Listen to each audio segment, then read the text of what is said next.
then I take them to the library and make sure that we click on 2016 each time. We go to assignments. They can drill down to the filters over here on this side, but often they know what they want because they've given it a little thought before we get there. They type the name of the assignment into the assignment box. Assignment. They drag and drop the book that they want, and I'm just going to drag this book. Turn off and on audio, depending on whether they want that for the student. Give the assignment that you want the student to have, what we find in this section is that it compresses it. It does not hold tabs or returns or spaces. So I've instructed teachers to type in step, number 1, and then write what they want the child to do, step number 2. Otherwise it's confusing for the children. But that just took time for me to do it enough to realize that that's kind of how they need to format that.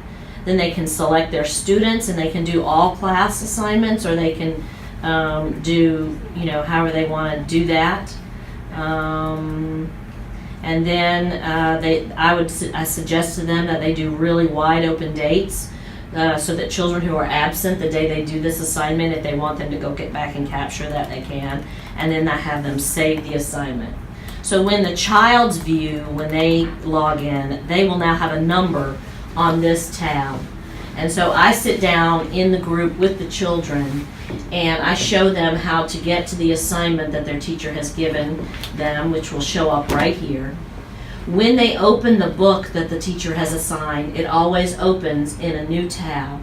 The reason that's really important to notice is that, and let me just open up a book real quick here so we can have 2 tabs going, but it always opens a book in a new tab. And the reason I make children toggle back and forth between the assignment tab and the book tab so that when they're in the book they won't forget what their teacher asked them to do. The other thing that I tell them is, and then I go through with the children, here's where you control if the teacher wants you to listen to the book. Here's where you turn in the book, the assignment. Here's the tools for highlighting and circling and post-it notes. And here are the side panels. Most of our teachers are choosing to use the side panels when the child writes something. Here's how you flip through the book really quickly so that if your teacher says start on page 16, you don't have to one at a time flip through the book. And so then the other thing that I kind of try to talk about with the teacher in the teacher meeting is that highlighting and circling in the book is not summarized for the teacher.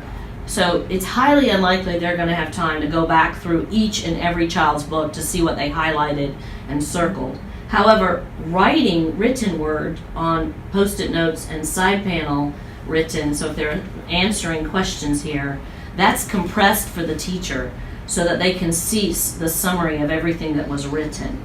So I'm highly recommending to my teachers that they have written, little assignments rather than highlighting. However, caveat to that, the MCA tests uses highlighters and circles, so it's also an excellent opportunity for children to practice those tools in preparation for that test. And then when I sit down with the children, I literally start in this corner. I talk quickly about this is how you listen to a book, this is how you turn in, this is, these are some of the cool tools. They love the highlighter pen. And this is where your teacher might ask you to put your answers.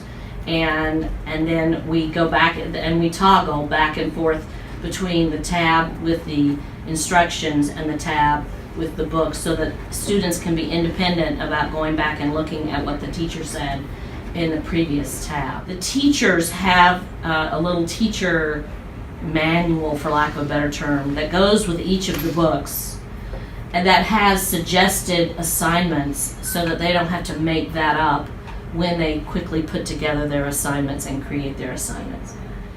This is a teacher view of assignments that have been assigned. So that's what they would go in and look at under assignments. This is their view of each child and they can delete their work, they can open the book from here, but this tab right here is how they actually look at what the child wrote.